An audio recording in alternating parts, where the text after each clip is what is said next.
Landon Brown, what's good? Nothing much. What's good with you? Thank you for coming in. Thank you for So, having me. for those that don't know, you're Bobby Brown's oldest son. Right. Okay. Now, how old was Bobby when he had you? 17. 17. So, if you could just, help me with the timeline. How old was Bobby when he left New Edition? How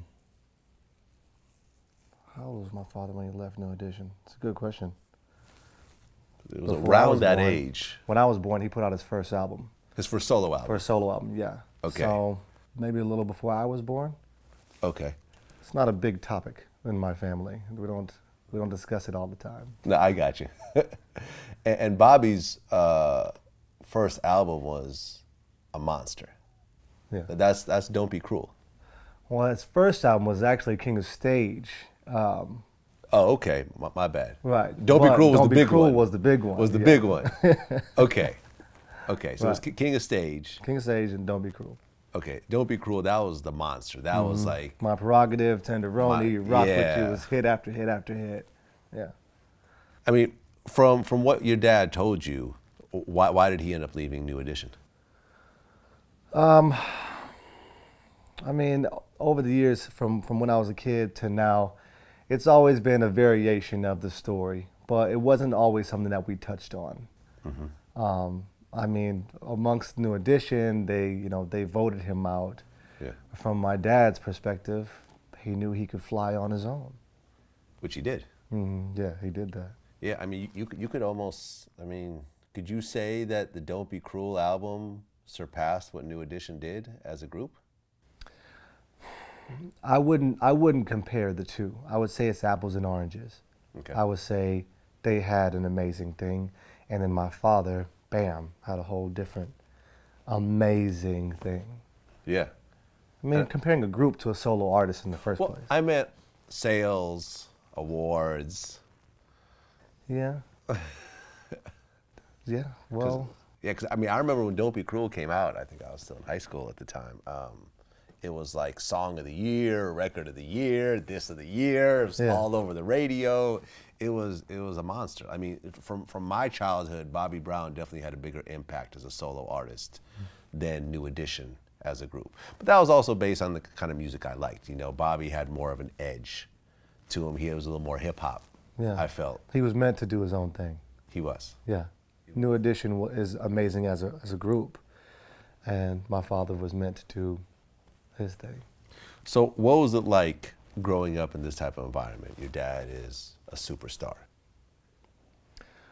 Growing up in this type of environment, it can be fun. I mean, it could be like anyone's life, just that extra outline of, whoa, like this is a lot sometimes, Okay. Now, your mom and your dad, were they officially together or? They were in a relationship for a while, and then they split their separate ways. Okay. How old were you when they ended up splitting? 2, 3. Okay. You were still a baby. Okay. So did you see your dad a lot during the younger years? Oh yeah, he came to pick me up all the time, take me around the world. We spent my 7th birthday in Japan and a few of my birthdays in Atlanta, where he had the Ninja Turtles show up, and that was pretty cool when I was a kid. Okay. We spent plenty times in different countries. So being a little kid, it's your dad. You don't have any other dads. This is all you know. But I've talked to a lot of celebrity kids, kids of celebrities, and they always tell me about the time they start to sort of figure out that their dad is a little different than all the other dads. Like their dad is, people go crazy and stuff like that. At what, when they go out, like at what point did you realize, okay, my dad is kind of a big deal here, in terms of the world? It's a good question. I feel like there was a bunch of small things that happened in and out of my life that let me know how heavy the situation was. Yeah. You see people give your dad attention, you're like, oh, he's a really cool guy. Yeah. But then when you see teachers and they're like, can you give your dad this? And you're like, why? It's like Meaning like things their like phone that number? like, yeah, like, But your teachers try to slip your oh dad their man. phone Yeah, number. man. Just, So I guess they're about the same age, right? just here you go. Just, just give it to him. I don't know. Did you actually open up the Yeah, notes? no, of course I did, because it made no sense. It's like, I'm not gonna give this to my dad. This is stupid. But And you opened it up and it was your teacher's phone number. yes, How did you feel when that happened? I mean, I was a little boy. I wasn't big into girls. It was like I was really young when that happened. So Okay. to me, it was just weird. Like, why would he call you? This is weird. The principal should be asking for his information, not you giving him your personal number. Yeah. So it's things like that. Seeing him on the news, that was like, oh wow, this is serious. This is really real. Like, well, why is it so? I mean, people go to jail all the time, I think. So why is it so crazy when he does, and all then people are like trying to feed me information, this, and that. So that'll for sure open your eyes to he's not like everyone else Yeah. as a child. What do you think, as a kid, some of your greatest experiences with your dad, experiencing, him being a superstar? When he spends time with the band before a show. When he spends time with the band before a show, everyone is laughing and joking and they're being silly. And one time we're with the band before a show and he bust open a coconut and was like, taste this. This is delicious. And now it's like all the rage now, coconut water. Right? And we go to a restaurant, all of us. The show's over, the night's not over. We go to a restaurant, the table is full of food, and we just have a good time, He's always fun, always the life of the party. Yeah. What was it like seeing him perform and seeing the reaction from the crowds? When you're a little boy and you're watching you're not really watching the crowd. The crowd is not even, like, it's a bunch of people. You're not even looking at that, Sometimes they catch your eye like, wow, like this is exciting. But the most of what you're doing is watching how he's doing what he's doing. Yeah. Trying to figure out how you can do that. Okay. Because it's so cool. It's not the lights, it's not the cameras, it's not the people, it's not the fame. You just feel like this is something he's good at and you want to be good at it too. So you wanted to emulate your dad? Yeah. Yeah, I did. Okay. And when did you start singing yourself? I mean, I started singing in middle school, but I really wasn't feeling myself. I felt this apprehension of, I'm not sure if I can do this. So I was a kid. Everyone wanted me to box. Everyone wanted me to be a track star. Everyone wanted me to be this motivational speaker. I always want to uplift people and make them happy. And singing made me happy. Writing music made me happy. But I wasn't feeling myself when I was a kid. Okay. Now, did your dad try to help you at all with that part? Yeah. My dad would always tell me, this is what you're meant to do. This is for you. This is your life. You were born into this. We one time had a conversation with Ron Harper, and he was like, your dad paved the way for you to do your own thing. He can't do this for you. Yeah. He made the way, now it's up to you. And it's conversations like that when you're young, you feel like they're right. They're right. I have to build up this confidence within myself, and I have to do it. As a kid, it's hard to have that kind of confidence, if you haven't already been through some things like my father was in New Edition. I mean, he just flew. Yeah.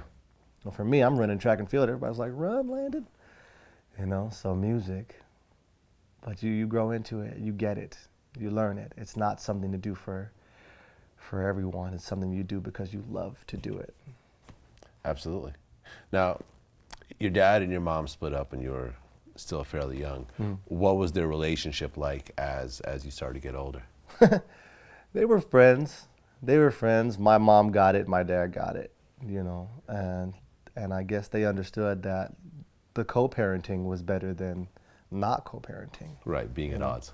Having a good friendship if you can't have a good relationship. Right. So when we'd all hang out together, it'd just be jokes and laughs, and just, it'd be a good time. Your dad would help out financially and everything else like that. You know, when I was a kid, I didn't know anything about that. Right. But when you look back on it now, When you're a child, like when you were a child, like did Yeah. you know your parents were paying all these bills? No I idea. had no idea. yeah. I didn't know what they were paying for. I thought everything just kind of like appeared. Like, oh, you grew this food. But I mean, when he would come into town, he would take me shopping, take me to get all the toys. Nintendo, don't start me on Nintendo. Right. Got me all the Nintendo games, you know, because I feel that maybe in his heart he felt if he can't be with his son 24/7, he's got to do something for him. Yeah. So he would come and spend as much quality time as he could and then fill up the rest of it with gifts. Yeah. And I appreciate that because at least that's trying. Yeah. So at one point, your dad got with Whitney. How old were you at the time? I think I was 6. Oh, young. I think I was 6 or 7 when, I think I was 6. I was a little boy and we wore all white. I wish I had a picture of what we were wearing. We looked crazy. Me and my cousin Gary, Whitney's nephew, we were little kids. But I think around 6. Okay. I could be wrong. Did you know who Whitney Houston was at the time? No, man. None of this made sense to me. When you live outside of it, for instance, tables are turned. I don't know what your father did, but if he was a great man to people, all I get from that is, wow, that guy? That's who everyone's talking about? That guy? So you grow up with that. So the people that I knew outside of my father's family were like, wow. But for me, it's why? Like, wow, I don't get it. Yeah, he's awesome. I just don't get it. Okay. So when you grow up inside of it, it's inside of it. You don't Right. even get the shine. You get the core, Yeah. the genuine, the loving, the generous person. You get to see that. But once he got with Whitney, Uh-huh. it went to a whole different level because your dad was a superstar on his own, and Whitney was like the biggest female artist like in the world Yeah. at the time, So power. and a lot of money to go along with it. True. Yeah. But at the same time, again, no idea. Okay. I'm a kid. The money doesn't make sense to me. Right. But 6 years old, Yeah. Bobby and Whitney are together for a long time. So now you're getting older. At what point did you start to really kind of realize how big of a marriage this really was? Middle school. Okay. Middle school, I went to go live with them for a while, and I don't know, it just was like a really big deal to people.